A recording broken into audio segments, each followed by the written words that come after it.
Bismillahirrahmanirrahim. Assalamualaikum warahmatullahi wabarakatuh. Alhamdulillahilladzi khalaqal mauta wal hayata liyabluwakum ayyukum ahsanu amala. Asyhadu an la ilaha illallah wa asyhadu anna Muhammadar Rasulullah. Allahumma shalli wa sallim wa barik ala Muhammadin wa ala alihi wa ashabihi wa man tabi'ahum bi ihsan ila yaumil din. Ya. Puja dan puji kita persembahkan untuk Allah, Rabb semesta alam yang telah memberi kita berbagai macam nikmat. Semoga kita diistiqomahkan bersyukur, berzikir dan beribadah dengan baik kepadanya sampai akhir hayat kita. Salawat dan salam kita kirimkan baginda alam besar Muhammad sallallahu alaihi wasallam, teladan dan ikutan bagi kita semua orang beriman. Pagi ini insyaallah kita akan membahas tentang husnul khatimah, kematian yang indah.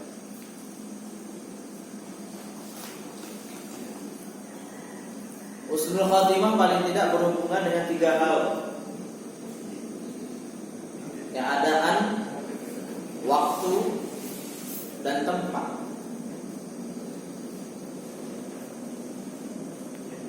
Kita tentu ingin ketika Allah nanti mematikan kita dalam keadaan taat, dalam keadaan bersemangat, beramal saleh. Kita ingin nanti ketika kita dimatikan, diwafatkan pada hari Jumat di bulan Ramadan. Kemudian di saat melakukan haji, kita juga ingin kita wafatkan di masjid, sekolah mungkin ya Pak, atau di atas sajadah habis sholat tahajud. Nah, ketika keadaan, waktu dan tempat kematian kita baik, maka itu disebut dengan husnul khatimah. Kita ingin Pak berbeda dengan ketika kita lahir. Dulu ketika kita lahir, kita menangis, orang-orang tersenyum. Kalau bisa nanti ketika kembali kepada Allah, kita tersenyum, orang lain menangis.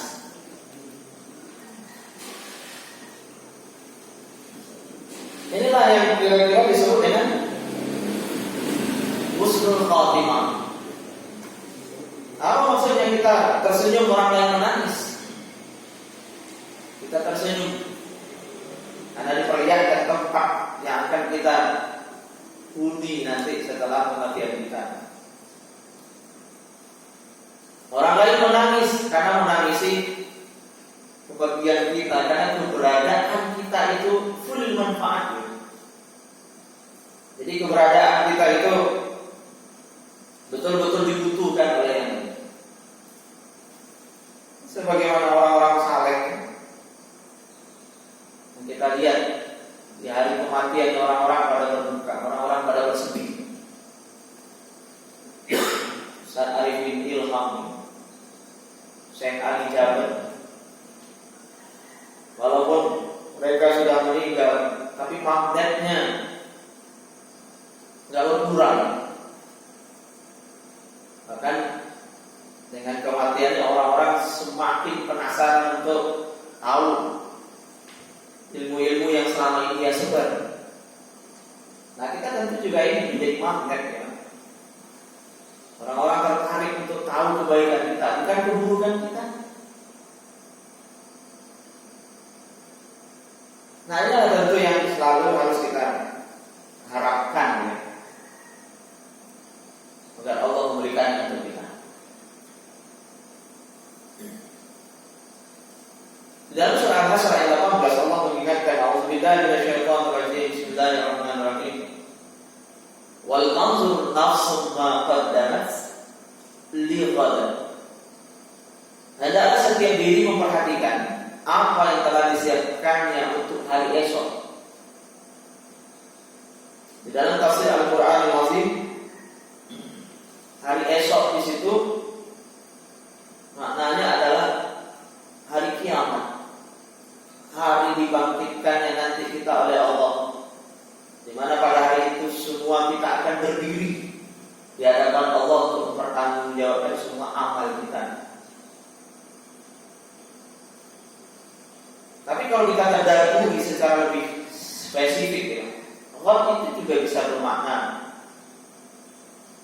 nanti, kemudian juga bisa bermakna besok pagi. Ayat ini juga mengajarkan kepada kita untuk memplanning segala hal yang kita lakukan dalam hidup ini. Jadi jangan apa adanya ya, tapi ada apanya. Kalau apa adanya itu kan cenderung pasrah. Udah, yang penting hidup, jalanin aja seperti air mengalir. Kalau air got atau air bah kan sama-sama merusak. Tapi hidup ini memang harus direncanakan. Walal akhiratu khairul laka minal ula. Dan akhirat itu lebih utama daripada dunia ini. Maka bersemangatlah untuk mengejar akhirat kita, sebagaimana kita bersemangat mengejar dunia kita. Harusnya sesuai dengan spirit ayat ini ya. Semangat kita mengejar akhirat itu harus lebih baik dibandingkan dengan semangat kita mengejar dunia ini. Tapi minimal seimbang ya. Ketika untuk urusan dunia kita bisa semangat, kita bisa rapi, kita bisa disiplin, kita bisa menambah ilmu dan pengetahuan kita.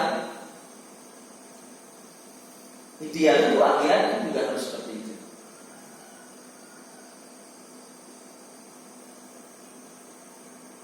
Nabi SAW di dalam hadis Imam An-Nasai, kemudian Ibnu Majah dan At-Tirmizi mengingatkan kita semua. Aksibu dzikra hazil lazzati ya'dil maut. Perbanyaklah mengingat memutus segala kelezatan hidup, yaitu kematian. Orang beriman itu tidak boleh takut mati, juga tidak boleh cari mati. Yang diperintah oleh agama ini adalah banyak-banyak mengingat mati. Takut mati itu tidak boleh. Kenapa? Karena idealnya hati orang beriman itu dipenuhi oleh khauf, ya, rasa takut kepada Allah. Jadi tidak ada yang ditakuti kecuali Allah. Nah, kemudian berikutnya juga tidak boleh cari-cari mati dengan alasan qadarullah atau takdir Allah. Takdir itu sudah ditulis 50.000 tahun sebelum semesta diciptakan, misalnya kita ngomong gitu ya. Jauh sebelum saya hadir ke bumi ini, takdir saya sudah ditulis di lauh mahfuz.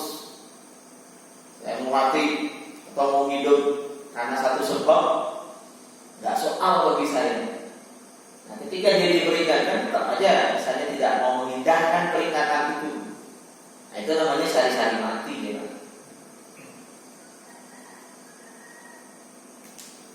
Nah, yang terpenting adalah kesadaran kita ya.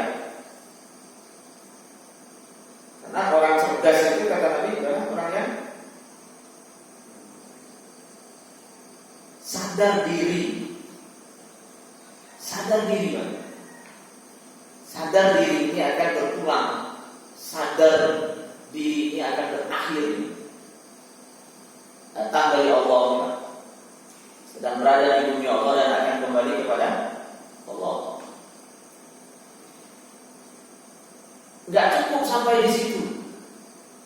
Wa 'amila lima ba'dal maut. Lalu dia beramal untuk hidup sesudah mati itu. Jadi gak cukup hanya sekedar sadar akan mati, ya, tapi beramal saleh untuk hidup sesudah mati. Banyak tipe orang ketika mengingat kematian ini. Ada orang yang juga sadar dia akan mati. Bapak tahu nggak bapak akan mati? Ya saya tahu. Kemudian yang kedua, hidup cuma sekali katanya. Maka kita harus menikmati hidup itu dengan sepuas-puasnya. Makanya sering bahasa dipakai itu mumpung masih hidup gitu. Puas-puasin aja dulu mumpung masih hidup. Ntar kalau udah mati nggak bisa lagi. Nah yang ketiga, dia juga sadar dia akan mati, tapi nggak mau beramal sungguh-sungguh untuk kehidupan sesudah mati. Dia sadar dia akan mati. Dia juga tidak mau bermaksiat seperti penikmat maksiat, ya. Tapi nggak sungguh-sungguh bersiapkan bekal untuk hidup sesudah mati. Nah yang terbaik tentu, yang terpuji tentu sadar diri akan mati lalu dia bersungguh-sungguh melakukan amal saleh untuk hidup sesudah mati.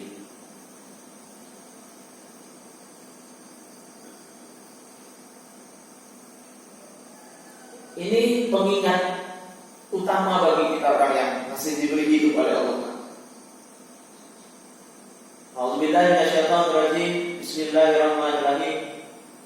Kullu nafsin dha'iqatul maut tsumma ilaina turja'un. Tiap-tiap yang bernyawa, tiap-tiap yang berjiwa, tiap-tiap yang bernafas akan merasakan mati. Kemudian hanya kepada kami kamu dikembalikan. Al-Ankabut ayat 57. Tidak ada yang abadi kecuali Allah. Wa yabqa wajhu rabbika dzul jalali wal ikram. Kalau kita manusia pasti akan mati. Nah maka ayat ini menjadi pengingat bagi kita agar selalu siap-siaga gitu kan. Karena kematian itu tidak pernah memberi tanda. Kematian juga tidak menunggu taubat kita. Nah kalau ada tanda-tandanya kan enak. Artinya tanda-tanda betapa dekatnya kita dengan kehadiran malakul maut. Tapi kalau tanda-tanda umum sih dikasih ya. Tua itu salah satu tanda bahwa kita akan mati. Sakit itu juga bisa menjadi tanda ya, bahwa kita akan mati. Tapi tanda bahwa 1 jam lagi kita akan mati kan tidak diberikan oleh Allah Subhanahu wa taala. Nah, maka oleh karena itu hikmah terbesar dirahasiakannya kematian kita untuk kita itu adalah agar kita selalu waspada tiap saat, agar kita selalu berzikir kepada Allah Subhanahu wa taala setiap saat. Kalau bisa lisan kita basahkan dengan zikir, dengan la ilaha illallah, dengan astaghfirullah. Dikit-dikit Allah, kira-kira begitu. Tapi kalau seandainya 1 jam sebelum kematian kita dikasih tahu oleh Allah Subhanahu wa taala melalui tanda-tanda spesifik, maka ada kemungkinan ya, sebelum itu orang puasa dulu ada maksiat. Kan 1 jam sebelum kematian taubat, atau 5 hari sebelum kematian dia taubat. taubat. Karena dalam kondisi seperti itu, insya Allah taubat masih diterima.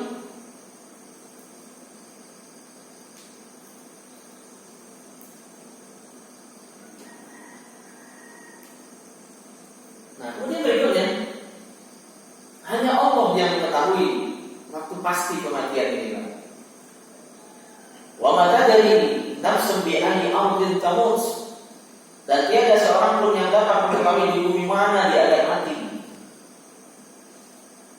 Maka oleh karena itu, ya kita harus berikhtiar, sekaligus banyak-banyak berdoa agar kita diwafatkan dengan baik, di tempat yang baik. Kemudian berikutnya kita juga harus memaksa diri ini untuk tidak dekat-dekat ke tempat maksiat.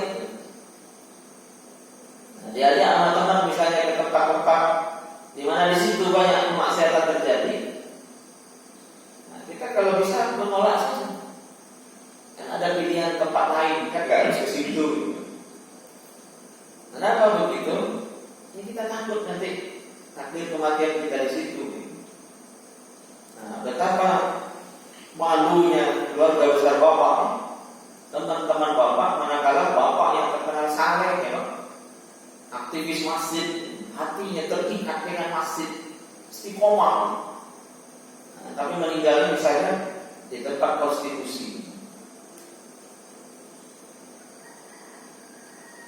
meninggal di tempat prostitusi. Orang nggak mau tahu kenapa kok meninggalnya di situ. Yang jelas dia di situ. Nah, sebagian orang mungkin berhusnuzon, ya bisa jadi dia ada tugas risetnya, penelitiannya, atau ada tugas untuk mengedukasi para PSK yang ada di situ, atau bisa jadi dia mengambil jalan dakwahnya di situ. Nah, tapi kalau bapak tidak siap lahir batin untuk berdakwah di situ, menurut saya pilihlah tempat berdakwah selain itu. Kan nggak harus di situ berdakwah. Nah, tapi kalau memang merasa siap lahir batin untuk berdakwah di situ, ya tentu juga tidak dilarang, ya. Nah, kemudian berikutnya,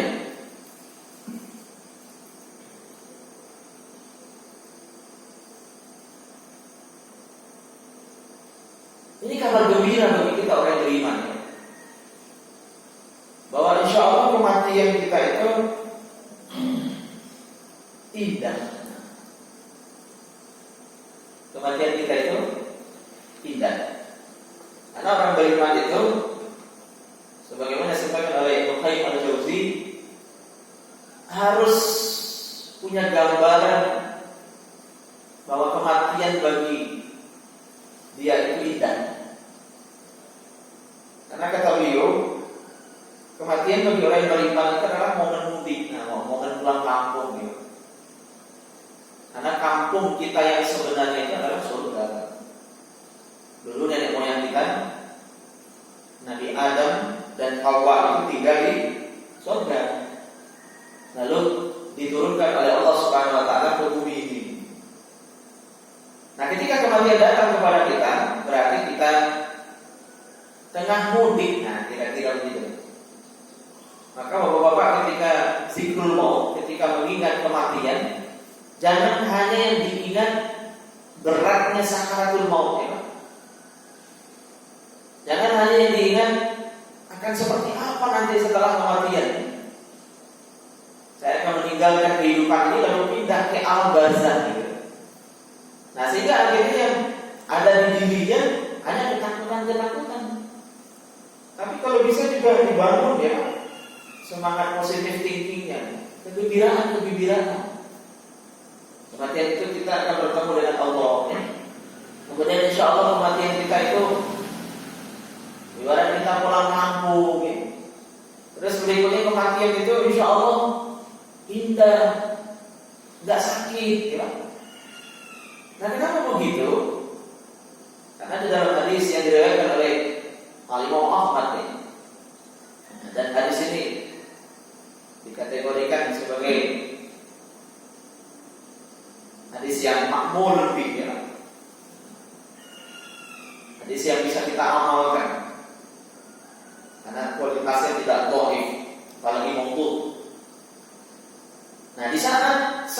sebelum kematian itu, nah, kita ambil dari bagian tengah riwayat ini.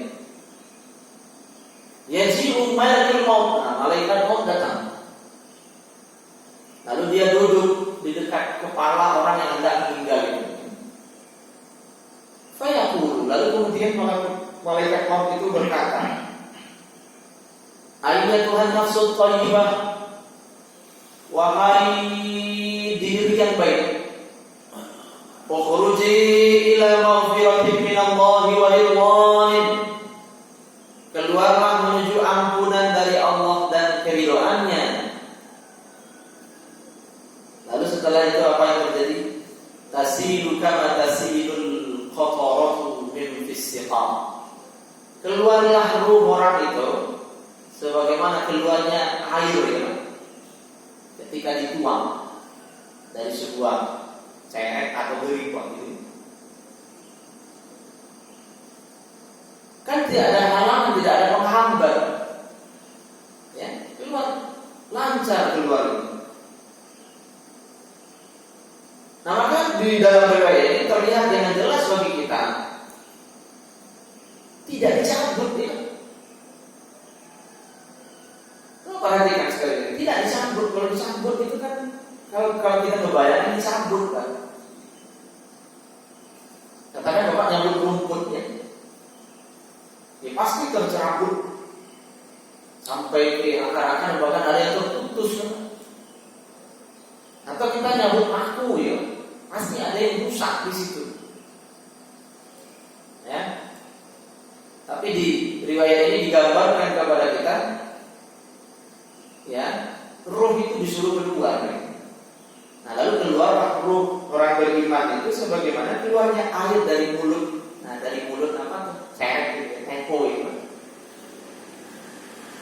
Nah, ini kan sebuah gambaran bahwa kematian bagi orang beriman itu sesuatu yang tidak menyakitkan. Nah, kalau bisa ini yang banyak-banyak kita ingat. Nah, tapi tentu kita harus beramal saleh sebanyak-banyaknya, dan meninggalkan amal salah. Karena saya di rumah itu punya buku psikologi kematian. Nah, dia juga membuat sebuah gambaran-gambaran indah tentang kematian itu ya. Bahwa kematian itu sebenarnya hanya sebuah fase saja, sama dengan kelahiran. Kelahiran itu kita hidup, kematian itu kita juga akan hidup. Jadi bukan kematian itu mati, tapi kematian itu hidup. Tapi hidup di dimensi lain gitu.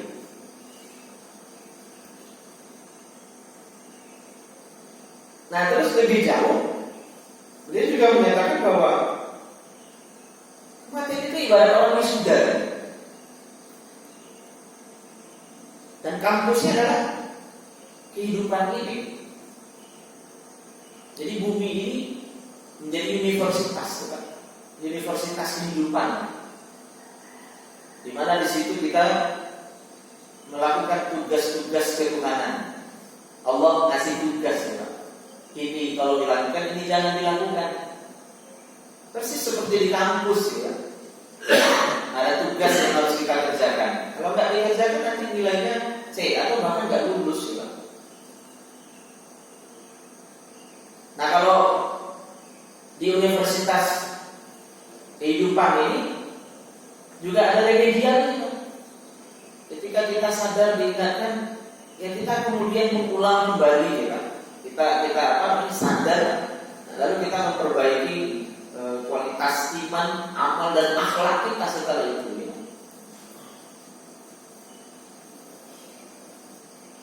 Nah ketika wisuda datang itu hukumannya, dan kita akan mendapat gelar, dan orang beriman itu akan mendapatkan gelar kehormatan rahimahullah, atau lebih populer di kita disebut dengan bahasa almarhum. Nah almarhum ini adalah gelar saat kita di wisuda nanti. Semoga dirahmati oleh Allah Subhanahu wa taala. Itu gelar. Tapi apa yang kita layak untuk mendapatkan gelar kemuliaan itu? Ya tergantung kita hari ini. Nah, maka kita harus banyak-banyak minta tolong kepada Allah. Allah Ta'ala ini ala zikrika wa syukrika wa husni ibadatik.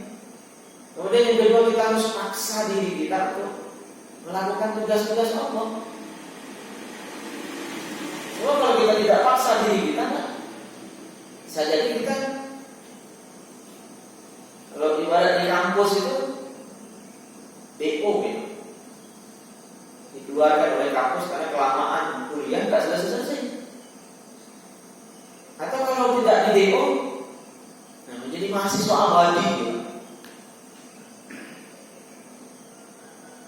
Nah, ujung-ujungnya sadar diri ya. 4 bulan sebelum habis masa waktunya kuliah, kan ada limit ya. Nah, dia sadar diri lalu bikin skripsi buru-buru ya. Segala potensinya dikerahkan. Nah, ini the power of kepepet ya. Nah, kalau bahasa umum ketika ujian itu SKS ya. Ini bukan lagi 6 bulan tapi sistem kebut semalam ya. Nah, orang kalau sudah kepepet itu all out biasanya kan. Segenap energinya keluar. Nah, selesai juga dia. Nah, tapi tentu kita tidak kepengen yang seperti itu ya. Nah, kita kepengennya, nah, setiap detail waktu kita ini baik gitu ya. Ketika kita nggak maksimal beramal saleh, ya kita minta ampun ke Allah. Tapi ketika kita melakukan maksiat, ya kita banyak-banyak beristighfar, banyak-banyak beristighfar. Ya. Kalau kita telusuri lebih jauh diri ini Pak, kan ada yang disebut dengan ain, ada basor ya. Atau secara sederhananya ada mata lahir, ada mata batin. Nah, mata lahir kita ini peran dan fungsinya kan untuk melihat yang nampak secara kasat mata ini. Dia melihatnya ke sana, di luar. Nah, ada yang disebut dengan mata batin. Tidak kasat mata, tapi dia juga bisa melihat. Itu keseringannya dia melihat ke dalam. Nah, mata batin ini baru benar-benar bisa melihat ketika mata lahir di nonaktifkan dulu. Maka ketika berzikir pejamkan mata ya. Kemudian silakan Bapak berjalan-jalan. Jalan-jalan ke akhir kehidupan Bapak-bapak. Ya. Kita anggap hidup kita ini normal-normal saja ya. Kita akan berakhir dengan tua lalu kemudian nanti mati gitu ya. Bapak bayangkan nanti ketika Bapak sudah berumur 75-80 tahun gitu. Ketika kulit sudah keliputnya, ketika orang-orang sudah abai dengan kita nggak peduli lagi, ketika orang menuduh kita dengan tuduhan-tuduhan yang sangat menyakitkan, cerewet lah, lelet lah, bau lah, apa yang akan Bapak rasakan dan akan lakukan di saat itu nanti? Nanti yang sampai situ. Nah, ini insya Allah akan menyadarkan kita bahwa kita pada akhirnya akan sendiri, Pak. Hanya kita sendirilah yang akan menghormati, menghargai, Pak, dan menganggap diri penting. Sesaleh-saleh anak kita nanti di waktu itu, Pak, pasti ada masa-masa dia tidak bisa bersama kita. Ya. Dia akan mementingkan dia dan keluarga. Dia juga harus bekerja, dia juga harus menghidupi anak-anaknya. Sementara kita mungkin berharap dia hadir 24 jam di dekat kita, bisa. Maka pada akhirnya kita akan sendiri, Pak. Itu anak loh, Pak.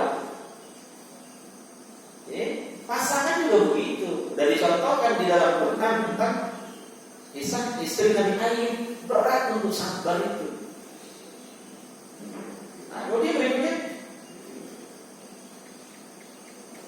teman-temannya jelas terbatas ya. Apalagi kalau sudah sampai sepuh betul itu, ya teman-teman kita kadang-kadang sudah berpulang duluan ya, kita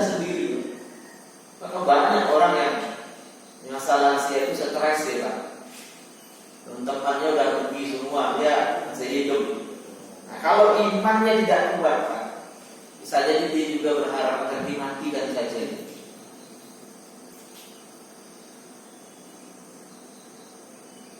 Nah, itu diantara hal yang berat ketika kita dipanjangkan usianya oleh Allah Subhanahu Wa Taala. Makanya hebatnya Nabi memberikan gambaran bahwa umur ummati baina sittina wa sab'ina sanatan. Umur umatku itu rata-rata antara 60 sampai 70 tahun.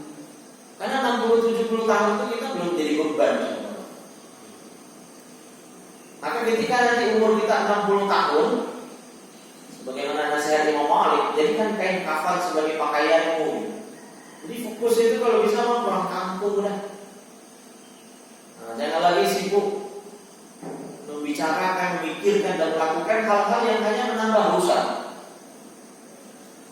Kalau bisa yang banyak dilakukan saat itu adalah zikir dan amal saleh. Ini masih aja mempergunjingkan penguasa. Ketika ngumpul sama teman-teman, padahal umur udah 65, udah 70 tahun, masih aja mempermasalahkan hal-hal yang sebenarnya hanya akan menambah koleksi dosa kita ini. Kalau bisa jangan lagi mempergunjingkan yang begitu ya. Nah, fokuslah ke diri kita dan Allah Subhanahu Wa Taala. Tapi bagi kita yang masih muda, ya sebenarnya itu kan juga terlarang, nggak boleh. Apa untungnya bagi kita ketika kita memperkatakan aib orang gitu? Nggak ada untungnya, Pak. Bahkan saya berani mengatakan orang yang banyak bergunjing gitu, Pak, sering sakit. Kalau begitu, karena di dalam surah Al-Hujurat Allah mengingatkan wala yaghdab ba'dukum ba'dhan. Jangan salah satu di antara kamu mempujikan yang lainnya. Ayuhibbu ahadukum ayyakula lahma akhihi maitan fakarihtumuhu. Apakah kamu ingin memakan daging saudaramu yang kamu gunjingkan itu yang sudah menjadi bangkai? Pasti kamu akan jijik, benci. Maka bergunjing itu ibarat makan bangkai, Pak.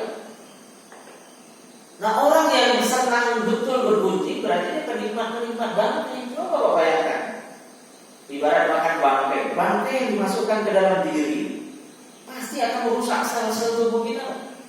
Maka semakin sering kita menggunjingkan orang, semakin susah orang itu bahagia. Kebanyakan bangkai di dalam diri. Nah, kalau Bapak merasa kok susah banget ya busuk dalam sholat, kenapa kok saya gampang banget marah? Kenapa kok saya ini beda betul ketika sendiri dengan ketika bersama orang lain? Kalau ngomong sama anak, ngomong sama istri kayaknya tuh emosian, ngomong sama saudara kayaknya langsung naik tensi ya. Gak bisa datar, selalu marah bawaannya. Nah, ini jangan-jangan di dalam diri ini banyak sampah. Nah, maka buanglah sampah-sampah itu. Nah, ketika kita lupa bahwa ternyata itu junk food, makanan sampah yang masuk ke diri kita, ya kita segera buang, karena agama mengajarkan begitu ya, Pak. Ittaqillaha haitsu ma kunta. Bertakwalah kepada Allah di mana saja kamu berada. Wa atbi sayyi'atal hasanatan. Maka ikutilah perbuatan burukmu itu dengan perbuatan baik. Jadi ketika kita terlanjur melakukan kesalahan, segera ya lakukan kebaikan. Apa itu? Istighfar. Kalau ke Allah kita istighfar, kalau ke orang kita minta maaf. Tambuha. Niscaya perbuatan baik itu akan menghapus perbuatan buruk yang kita lakukan sebelumnya. Nah, setelah itu kelanjutan hadisnya gimana? Wa khaliqin nasa bi khuluqin hasan. Dan berakhlaklah kepada sesama manusia dengan akhlak yang baik. Hebat ajaran agama ini. Nah, kalau kita diperkatakan dengan konten yang sama oleh orang lain, kita tersinggung apa sakit hati nggak kira-kira ketika kita tahu? Nah, ketika kita tersinggung dan sakit hati, ya orang nggak tersinggung.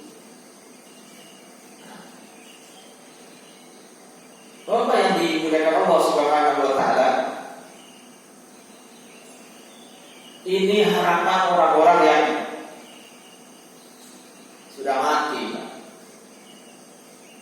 Ada beberapa ayat yang terkait dengan ini. Intinya, Pak, mereka berharap, mereka mohon, ya, andai umur mereka dipanjangkan, ya, andai mereka bisa kembali ke dunia ini, mau ngapain mereka? Ya? Fa'asaddaqa wa akum minasholihin. Niscaya aku akan menjadi orang yang rajin berinfak. Niscaya aku akan bersedekah, dan aku akan menjadi orang saleh. Jadi kalau mau dipanjangkan, kalau masih diberi kesempatan, dia akan banyak-banyak bersedekah dan dia akan melakukan amal soleh. Tapi apa boleh buat? Sudah diberi kesempatan sekian lama, nggak memaksimalkan kesempatan itu. Nah sekarang sudah tiba waktunya untuk kembali. Maka hikmah besar yang kita ambil dari pernyataan Ustaz Yusuf Mansur yang kemarin juga kena COVID gitu ya. Di saat-saat seperti itulah katanya dia bisa benar-benar mampu untuk menangisi kesalahan-kesalahan itu. Untuk sekedar baca Quran aja susah tuh. Nah, ternyata COVID kalau sudah sampai level tertentu kan berat sekali untuk bicara gitu. Nah, teman saya juga ada yang meninggal, umur baru 46 tahun. Nah, cerita istrinya ketika saat-saat terakhir itu nggak bisa ngomong, Pak. Udah nggak kuat ngomong. Dia komunikasinya pakai WA aja. Orangnya kan sangat-sangat bersemangat ya. Tapi ternyata ketika dia kena COVID, untuk sekedar bicara gitu, qadarullah dia mau meninggal akhirnya. Umur kalau tidak salah ketika meninggal itu 41 tahun, masih muda, orangnya ceria, inspirator, sering menyemangati orang. Jadi kalau kita bersama dia itu kita jadi terinspirasi.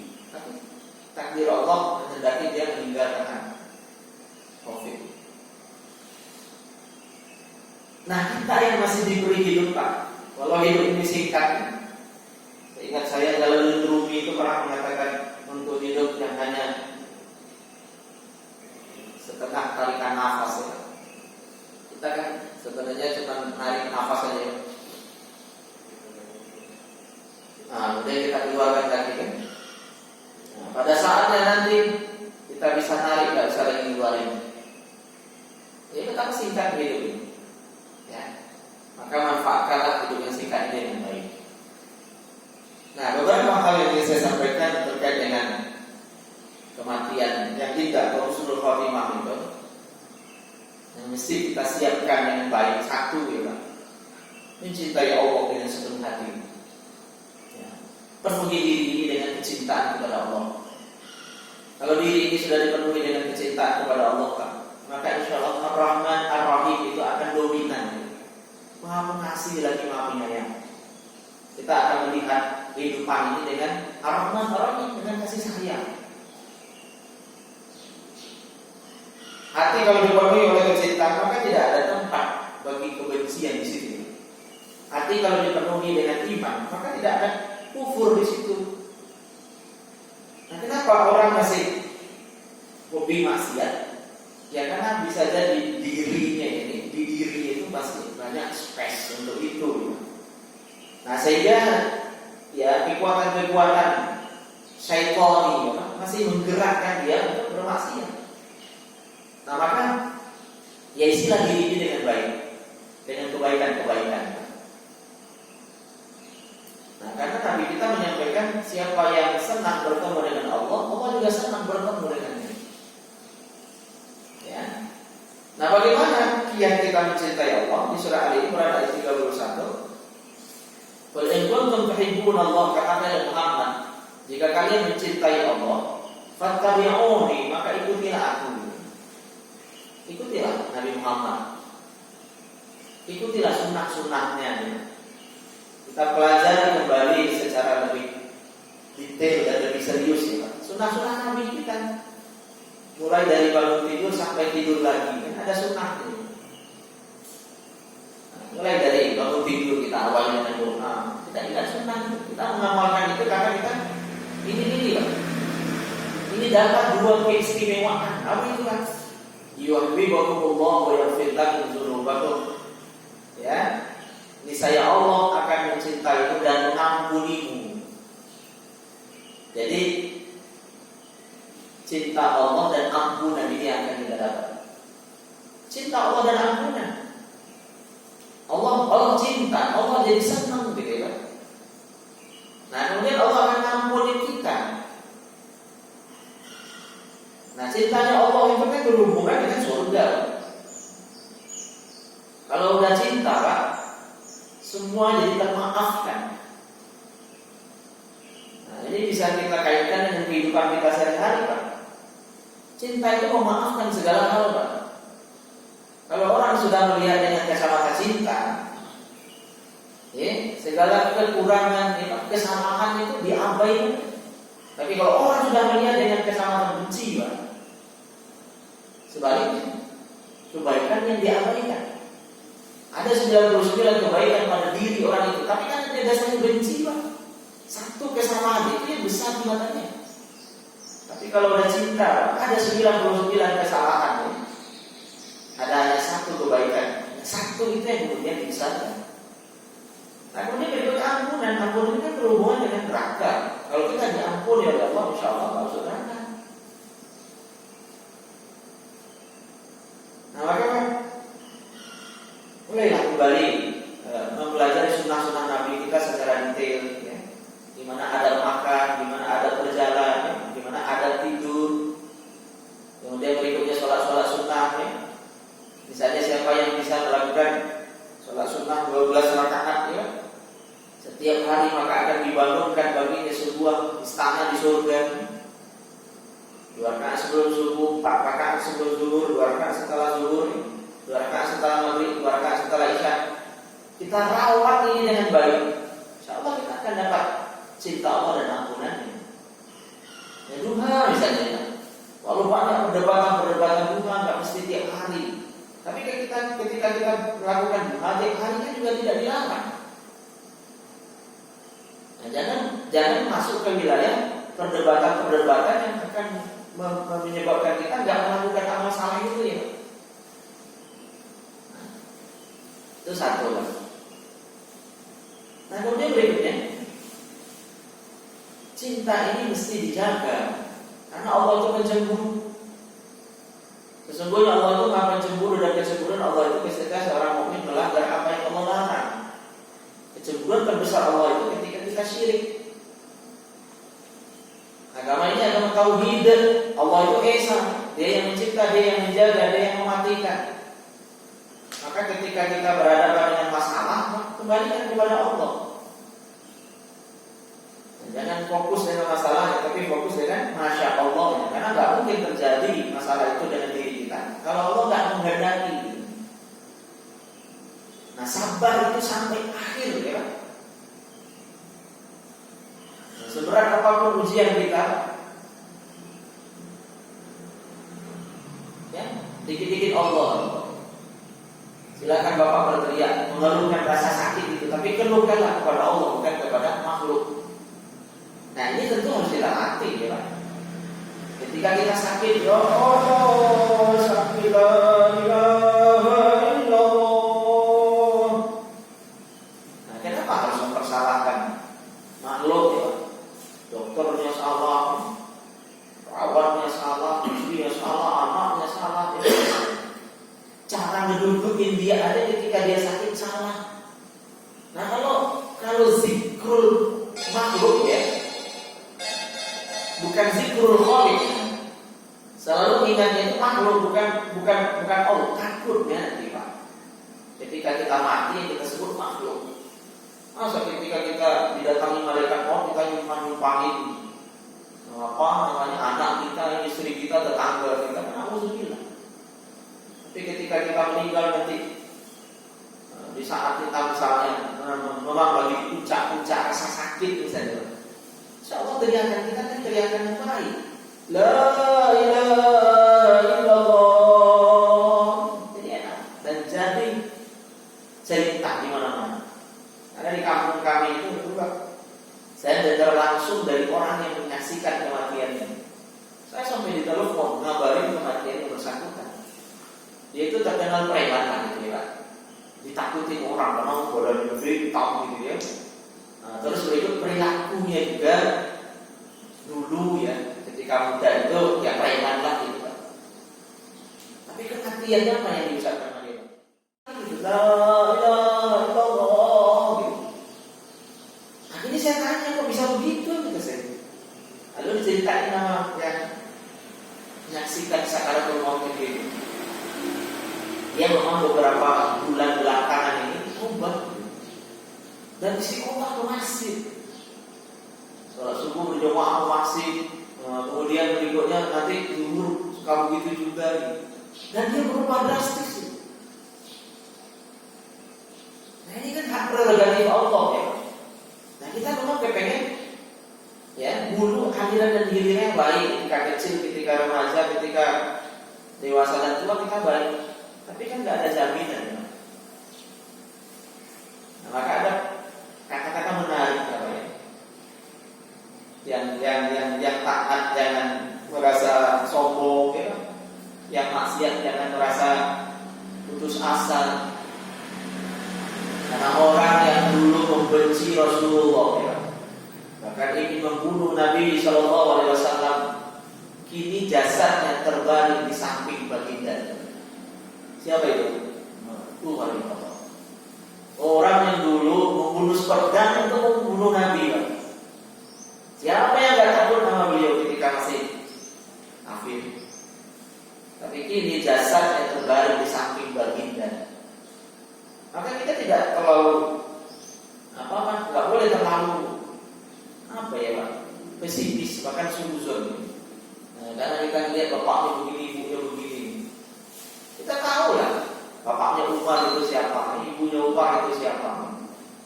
Tapi anak jadi anak hebat dan berkualitas. Nah, 5 menit lagi Pak. Nah, innamal a'malu bil khawatim. Amal itu tergantung akhir. Ini penting kita ingat Pak. Amal itu tergantung akhirnya. Yang sering kita dengar innamal a'malu bin niyyah. Amal itu tergantung awalnya, amal itu tergantung niatnya. Ada hadis Bukhari juga, sesungguhnya amal itu tergantung akhirnya. Apa hikmah terbesar di balik ini Pak? Supaya kita merawat akhir Pak. Sholli sholatan muwaddi'. Sholatlah kamu seolah-olah sholat ini adalah sholat terakhir itu, sholat perpisahan. Sholat wada namanya. Habis subuh ini tidak ada lagi sholat zuhur bagi kita. Ketika kita nanti masih diberi kesempatan sholat zuhur, seolah-olah asal kita nggak ketemu lagi. Terus begitu. Maka pasti orang yang ingin persembahnya yang terbaik. Bapak ingat kisah seorang arsitek yang bekerja di sebuah perusahaan gitu ya. Dia sudah lama bekerja dan minta pensiun ya. Karena gajinya sudah cukup lah, karena sudah diinvestasikan dan seterusnya. Nah ketika dia mengajukan desain kan dia ada bosnya, lalu kemudian bosnya mengatakan ya dia minta agar dibangunkan rumah terakhir lah. Jadi sebelum resign tolong buatkan satu rumah terakhir di permintaan. Habis itu nanti kamu datang lagi, ya. Lalu setelah itu baru saya izinkan kamu untuk keluar. Nah karena dia sudah tidak sepenuh hati, Pak, pengen cepat keluar, udah boring gitu ya. Akhirnya dibangun juga lah rumah itu, tapi ya nggak maksimal ya. Bahkan lebih cenderung asal-asalan ya. Yang penting cepat jadi, karena dia udah pengen benar-benar disayang gitu ya. Nah ketika dia menghadap proses rumah itu jadi, ternyata rumah yang tadi dibangun itu adalah hadiah bosnya untuknya. Betapa menyesalnya dia ketika dia tahu ya, ketika ketika dia tahu rumah yang tadi disuruh bangunkan itu adalah untuk ini. Kalau dia tahu dari awal, pasti dia akan membangunnya dengan sungguh-sungguh ya, dengan baik, dengan desain yang gitu loh. Nah ini jadi gambaran bagi kita. Apa yang kita lakukan itu sebenarnya untuk kita. Ketika kita memaksa diri ini misalnya Pak ya, bangun subuh lalu sholat tahajud dan seterusnya, nah, itu kan untuk kita semua. Makanya saya menemukan sebuah pernyataan ya, ini menarik juga. Kan? Memang iya, mu'iddat lil muttaqin, surga itu sudah disiapkan untuk orang yang bertakwa. Ini surga itu sudah ada Pak. Tapi kalau diibaratkan ya Pak, kalau surga kualitas terbawah itu kan sama dengan 10 kali lipat dunia beserta isi. Tapi kalau kita ibaratkan yang kehidupan dunia ini Pak, dia masih ibarat kapling gitu loh. Nah kita lah kemudian yang menanami surga itu dengan pohon-pohonan, kemudian membangun istana-istananya gitu. Coba Pak lihat, man bana masjidan banallahu baitan fil jannah. Siapa yang ikut serta membangun masjid, Allah bangunkan baginya sebuah istana di surga ini. Ibaratkan Pak. Nah berarti orang yang nggak ikut bangun masjid, berarti dia nggak dapat istana itu di surga. Nah kalau bapak-bapak ikut misalnya di sekian masjid, ya berarti bapak nanti punya mungkin 50 istana, 20 istana dan seterusnya. Apa lagi Pak? Nah, siapa yang baca Subhanallahil azim wa bihamdihi satu kali, ibarat dia menanam sebuah pohon di surga. Nah, orang yang nggak baca itu, berarti dia tak punya pohon yang seperti itu. Nah, berarti apa yang kita lakukan itu untuk kita. Nah, saya kemarin dapat inspirasi juga dari Syekh Ali Jabir ya. Jadi kata-kata ini dikutip ya oleh Irfan Hakim dan kawan-kawan. Nah, darimu untukmu kepadamu ya. Darimu untukmu kepadamu. Dari Allah. Kita ini dari Allah. Kita bisa makan itu kan karena Allah yang memberi anugerah karunia itu kita itu. Kemudian untukmu setelah kita dapat, kalau bisa kita pakai lagi untuk Allah. Bapak dilapangkan hidupnya, jangan pelit. Ya, ajak anak-anak kita untuk rajin bersedekah ya. Kalau anak-anak ini sudah paham Pak, ya kalau bisa tiap pagi sedekah ya tadi ya. Karena sekarang lagi marak diviralkan juga gerakan sedekah subuh gitu. Nah, di antara inspirasinya kan hadis Muslim. Malaikat turun ke rumah kita pagi hari kan? 2 malaikat. Malaikat satu mendoakan Allah ma'ati munfiqan khalafan. Ya Allah berilah ganti sebanyak-banyaknya kepada orang yang bersedekah. Nah yang satu lagi mendoakan keburukan. Nah kalau kita pagi-pagi itu kulit merasa miskin, tak mau berbagi, didoain juga tapi yang burukan. Nah kita tentu ini didoain yang baik-baik. Nah kan kalau bisa tiap pagi kita sedekah ya.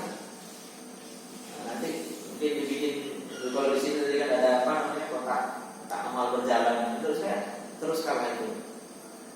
Nah di beberapa masjid saya lihat ada dibikinkan kotak infak permanen di dekat pintu itu. Nah, bikin stiker ya, gerakan infak subuh atau gerakan sedekah subuh. Oh iya, ketika orang lihat tulisan itu kemudian ada hadisnya lagi di bawah. Jadi terus termotivasi untuk sedekah. Nah kemudian berikutnya kepadamu. Terakhir nanti kita akan kepada Allah. Syekh Ali Jabir cuma 44 tahun. Jatah hidupnya hanya 44 tahun. Siapa sih yang gak kepengen orang seberkualitas beliau itu umurnya panjang? Tapi hak mematikan orang itu adalah hak Allah. Itu hak azazi Allah, gak bisa dilanggar oleh siapapun. Hak azazi Allah, hak prerogatif Allah. Nah, kita kepengen orang-orang begini umurnya panjang karena dia bisa merekatkan umat. NU nerima, Muhammadiyah terima. Orang jadi rekat dengan beliau ini. Bahkan rekat dan dekat. Nah, saya teringat betul sebuah mahfuzat mautul alim, mautul alam gitu. Matinya seorang alim itu adalah matinya sekian banyak manusia. Bahkan di situ disebutkan mautul alam, matinya semua manusia yang tidak alim. Karena orang alim seperti ini manfaatnya itu luas, bukan hanya bagi dia dan keluarga serta komunitasnya ya, tapi bahkan bagi bangsa ini, bahkan bagi kaum muslimin di seluruh dunia. Ternyata ada loh prototipe muslim yang seperti itu, orangnya pemaaf, orangnya santun, gak marah gitu ya. Kemudian hafiz Quran. Nah kan susah untuk secara fisik itu lupa ya. Secara fisik juga husnu ya. Juga indah, ganteng, gagah, tinggi ya gitu. Nah kan karena dalam di dunia diplomasi katanya, kenapa diplomat itu seringnya dari dulu ya, cewek-cewek yang cantik gitu ya. Karena kecantikan itu memaafkan segala hal katanya. Coba bapak lihat, nah, kalau anaknya cantik datang terlambat ya. Yang satu lagi, maaf nih ya, secara fisik mungkin sering dikatakan jelek lah, dulu jelek gitu ya.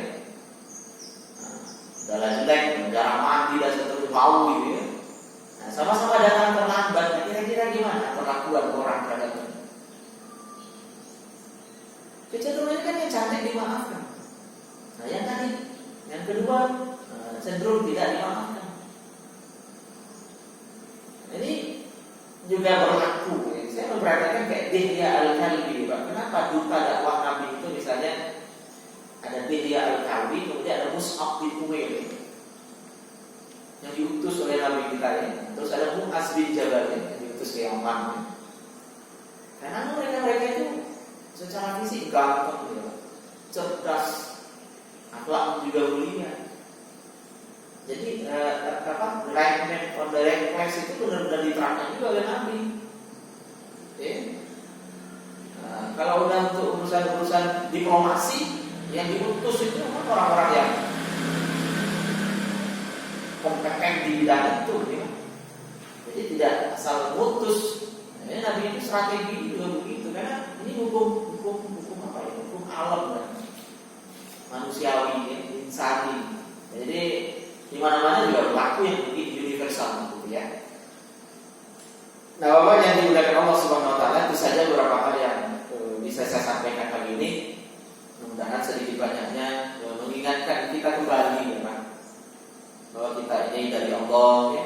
Kalau bisa apa-apa yang kita dapat di kehidupan ini kita dedikasikan juga untuk Allah. Dan ingat, itu semua akan kembali ke kita.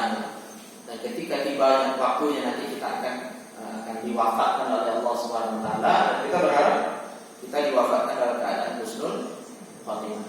Berkuatlah saudara dan bapak-bapak di masjid ini kan, karena kita harus saling menguatkan memang Pak. Kalau